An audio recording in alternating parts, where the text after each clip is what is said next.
In this video, I am going to discuss another basic properties in CSS. Right, some basic properties in CSS. How can we use those properties in our HTML web page? Right. Okay. The first one is the CSS fonts. Right. So there's a property called a color, right? So we have already used this color property in our CSS style sheets, right? So the color property defines the text color to be used for the HTML element. And then next one is a font family property, right? So the font family property define the font, actually we call font type or font style to be used for the HTML element, right? And then the font size property, right? That font size property define the size of the font to be used for the HTML element, right? So let's see in example, right? So this web page, I have a heading and a paragraph, right? So in here, I set CSS properties for level 1 heading, right? So in here, so inside this H1 block, right? So then here, inside the H1 block, we can define the properties relevant to the level 1 heading. Then here I said the color of level 1 heading is blue. We know this, right? We do this at the previous lecture, right? So here I have another property, font family, right? Now if there are two or more attributes or the properties, so we have to separate those properties by using the semicolon, right? So at the same time, if it is a HTML property, if it is a CSS property, here we can insert the property name, and then here we can set the value by using the colon, right? So we have to put the colon between the property and the value of the property. Here the property is font family colon and then value, then the font size colon the value, right? Then I'll set the CSS properties for the paragraph tag. So in here we have the color, that is font color, right? So that's the font color of the paragraph, that is red, and then the font family and the font size, right? So let's see that in example, right? So inside the CSS folder, I have a web page called UOP underscore 4, right? So this one, right? So, right, so this one. So here I open the source code of that web page, right? So this is the source code, and then I open the web page. And now this web page, right? So we have used the same web page for the previous example. So here I have level 1 heading and the paragraph, and then level 2 headings, right? And then 2 paragraph. Right now I am going to use the internal CSS. Then if this internal CSS, we can use this style element inside the header section. All right, style. Then I'm going to change the level 1 heading, the properties inside level 1 heading block. All right, so in here I set the color. Then I set color is say blue, and then put semicolon because I have another property, so that is font family. Then colon. So there is a font family called say Garaman. So you can use any Garaman. Right. So you can use any font family. Right. Okay. I think that font family, that there's a mistake in this spelling mistake. Right.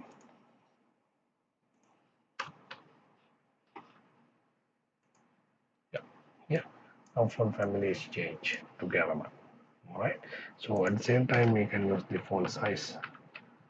So font size can be put as a percentage. All right. So this one. All right. This say 200% to the semicolon. All right. Say. All right. So I think that is 300. Okay. All right. So likewise, we can set the properties to level 1 edit. Right. So if you want to apply the same font formatting, for the level 2 heading. Right, so for example, for the time being, I remove this font size because if it is level 2 heading, that size should be relevant to level 2. If it is level 1, that should be relevant to level 1. Right, so I save this. So if you want to apply the same formatting for the H2 heading, that is color and the font family, right? Then the one method is you can say H2 and then define the block, right? So then we can define block, say color colon blue, and then next one is the sorry next one is the font family, font dash family colon, it is Garavan. So you can use any font style or font type, then that is applicable, blue and then Garavan, right? So uh, other than this, we can do this the same thing like this. So I press this, and then we can say comma h2, right? So here, so other than the h1, I say so same formatting should be applied to h2 heading. Then I put comma h2, then it is applicable, right? So likewise, if you want to add the same properties, that means the same set of values for the two different elements, we can define those two elements like this, and then we can define the block, right? So this is very easy. And then I'm going to set the properties for the paragraph, say color is say green, so red, and then semicolon, and then the font family colon, and then I can set the value. So font family, and then say value is this, right? So and then semicolon, right? Now you can see this font color and the font family has been changed, all right? So you can do those things using CSS, right? Or if you want to change the background color, you can use the background or the body tag in here, all right? Okay. So that's about the font properties, right? And then next one is the border, right? So there is a property called border in CSS, right? So border property specify the style of the border and width of the border and the color of the border, right? So that is define the visible border around the HTML element, right? Okay, so for example, inside so around the paragraph, so we can define the border, right? It border style may be a solid, right? So and then we can set the border width, say 5 pixels, right? So this is uh, around the paragraph, right? So and then there's another property called padding, all right? So padding defines the space inside the border. That means we have used this cell padding in HTML, right? Cell padding in specific HTML tables, right? So cell padding means the distance between the table border and the content. So same thing can be applied in paragraph, right? So we can set the padding in paragraph.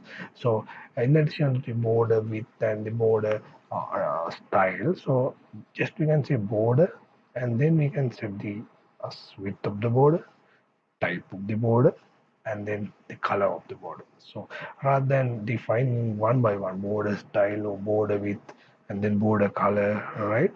So you can use this method, right? Just say border, and then first of all you have to set the width, then border type, and the border color, right? So let's see how to use this in our example, right? So this is my example, right? So I'm going to use the paragraph border. Let's say border. First one is border style, right? So border style, say it may be solid, semicolon, and then next one is border. We use the border width, right? Border width and the border style, border width. Say with this say 5 pixel, right? So then put semicolon because if you want to add another property, we have to put semicolon. right? So here border style is solid and then solid, right? There's sorry for spelling mistakes. Solid, right? Solid, and then border width is 5 pixels, right? So it may be 2 pixels, right? So you can set any width, right? So any value, right? So depending on the paragraph appearance, right? Okay, something like this. You can set the border, right? And then if it is red is not suitable, say just say any different color, so green or any value, right? Something like that, right? Okay, so rather than this, we can set the borders like this, right? So rather than typing the same thing again and again, I can set border, and then first of all we can set the width 2 pixel, and then we can set the border type, and then if you want, you can set the border color, say red semicolon. So now we don't need this one, right? So here I set border property at once. Now I'll remove this and then refresh. So I have to save this and then refresh. Okay, now you can see, right?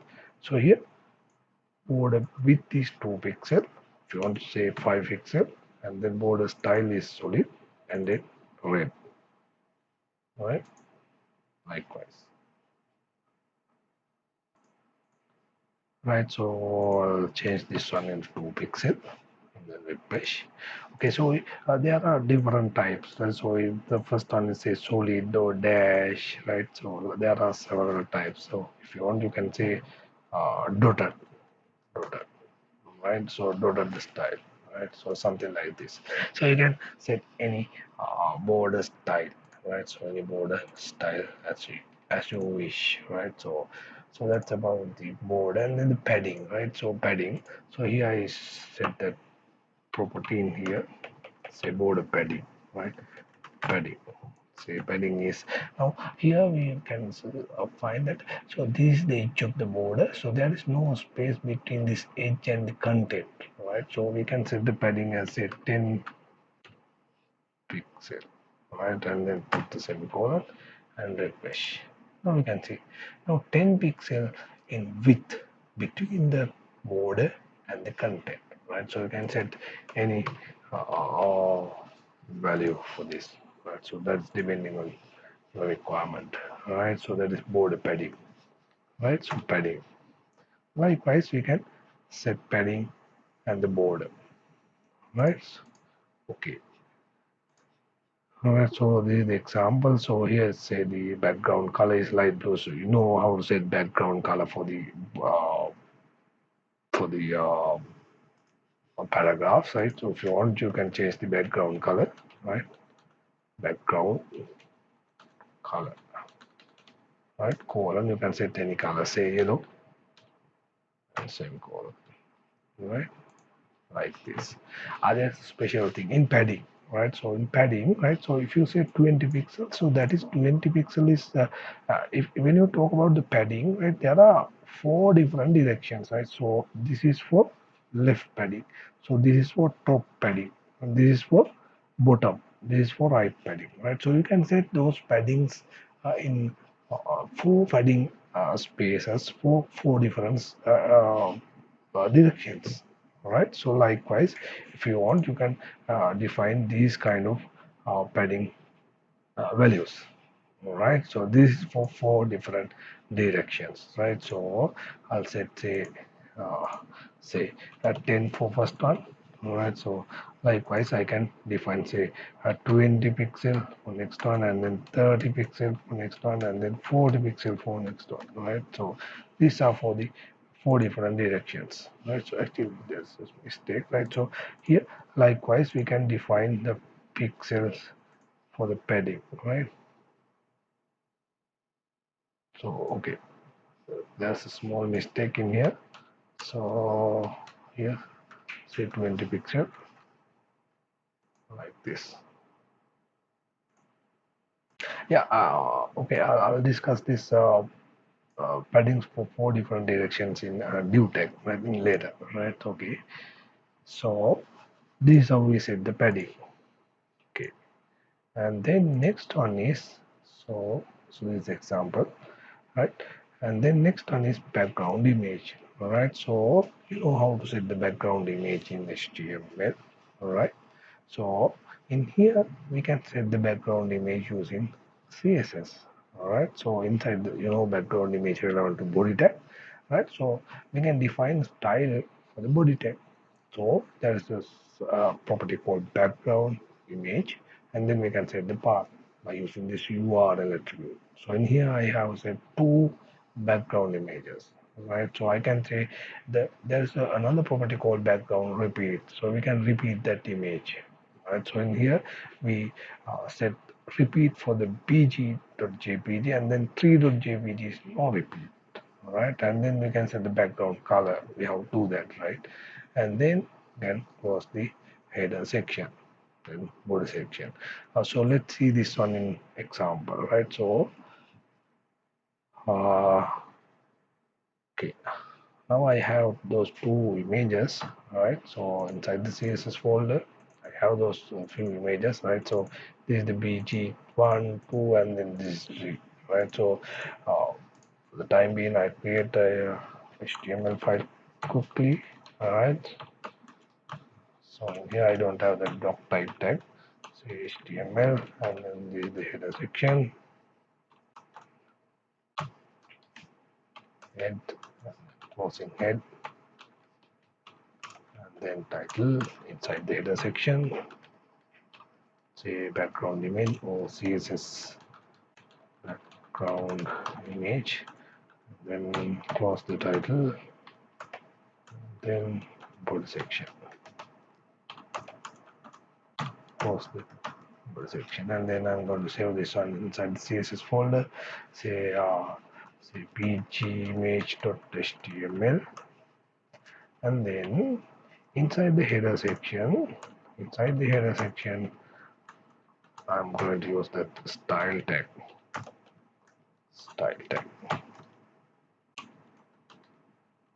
Right inside the style tag. So there is a so I can use the body block, right? Because I'm going to insert the background images, right? And then here say there's a property called background image, right? Background image, and then we can set the value, right? So when you set the value, we have to set the path, right? So there's there's a property called URL, colon URL. So inside the URL, we can set the URL, the path, right? So inside the image folder, we have say image called say tree.jpg, right? So in here we can set two background images. So for the time being, I set one background image, and then I'm going to open this file, this one pg image. Okay, now you can see. So by default, this is the image called tree.jpg. By default, it's repeat, right? So this is repeat, right? So if you want, you can set the repeat option is no repeat, right? So here you can say background image. So here we say background repeat, right? So this is the background. I say background dash repeat colon, and I say no repeat, no repeat. So here is say, here we can set the value called no. Actually in CSS, if there are two words, we can have dash, no repeat, semicolon. Here also we have to put the semicolon, because here we have two properties, right? So if there are two properties, we have to put semicolon to separate those two properties, right? Now you can see this is not repeat, right? So at the same time, if you want, you can set another image, say URL. So in there we have a image called alright, so inside the CSS folder, inside the image, we have say bg2.jpg, right? I said bg2.jpg, All right, but in here we have set the repeat option. Just I can say repeat, right? I actually that is in image folder, so we have set the path correctly. Image slash here because bg2.jpg inside the image folder like this, right? So we have to set image slash bg2.jpg, and then here we set 3 is no repeat option, and then bg2 has to repeat. All right, okay. Then I keep source code there and then refresh. Now you can see this is repeat, right? So if you say no repeat for this one as well, this is not repeat, right? No dash repeat like this. Right? So this is one image, right? Okay, and then I say no repeat, right? So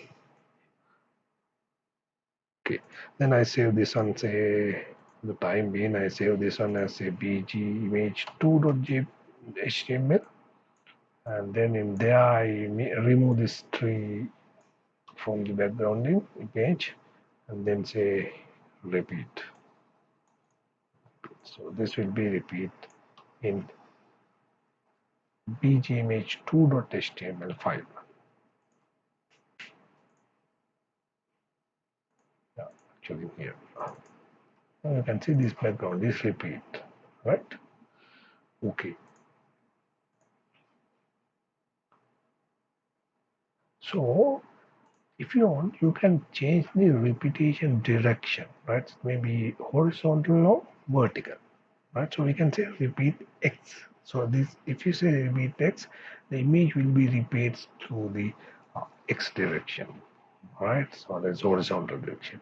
If you say repeat Y, that will be repeat in Y direction, right? So that's about the direction of the repetition. So I say repeat dash X, all right? So like this. How this is repeat in X direction for the horizontal. If you say repeat dash Y, this is repeat in Y direction or vertically. So likewise, we can define even repetition direction as well. All right. Okay. That's about the repetition.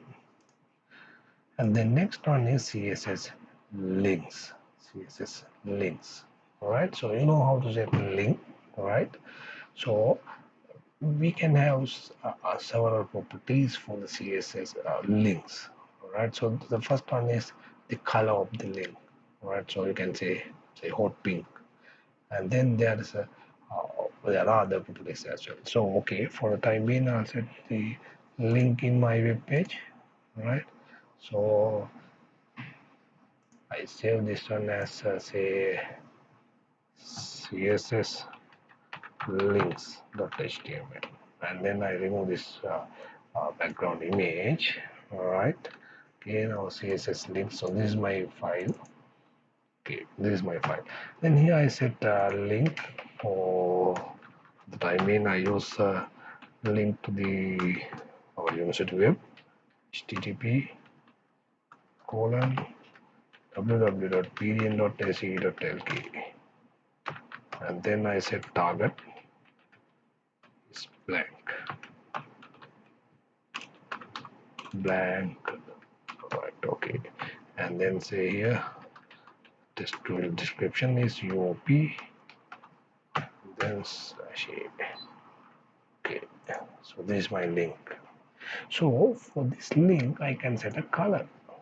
Right, so this is the anchor tag, a block, a block. All right, so inside the color, inside the block, I can say color.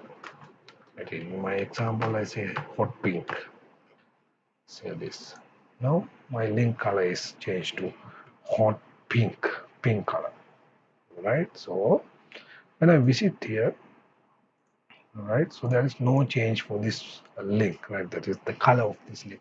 When I click here, it will be directed to university web, right? So there are properties we can use those property. All right, okay. So here that the HT or CSS links have several uh, properties. All right, so first one is a dot a link, that is the normal or the unvisited link, And then first one is the next one is a visitor. There's a property called visitor. All right, that is a link the user has visited. All right, and then over. All right, over, that means when you move your mouse pointer over the link, you can set the color. And then active, a link the moment it is clicked. So when it is active in link, right? So you can change to any color, right? Like this, right? So here, we set this example, right? There's a small mistake in this animation. Okay, so here, so a colon link, that is unvisited link, usual link. And then if it is a colon visited, that is visited link. So one, if it is visited, once if you visited, this color is changed to green, right? Okay, then once when you move your mouse pointer over the link, so then this color is changed to hot pink. All right, and then when you select the link, this color is changed to blue. All right, so let's see those things. So for the time being, I set another link. Right, so another link, say link to another university, a href, say http colon slash www dot say cmb.com university.lk, and then target is blank, so underscore blank, and then I put textual description, is it Colombo, and then close this. Okay, actually then I save this one as say CSS links 2. It's a different file, CSS link 2.html, CSS links 2.html, this. Okay, then I change this a dot visited, actually a colon visited, right? Okay, now this is my file, actually this one, right? Because this I have already visited to UOP, right?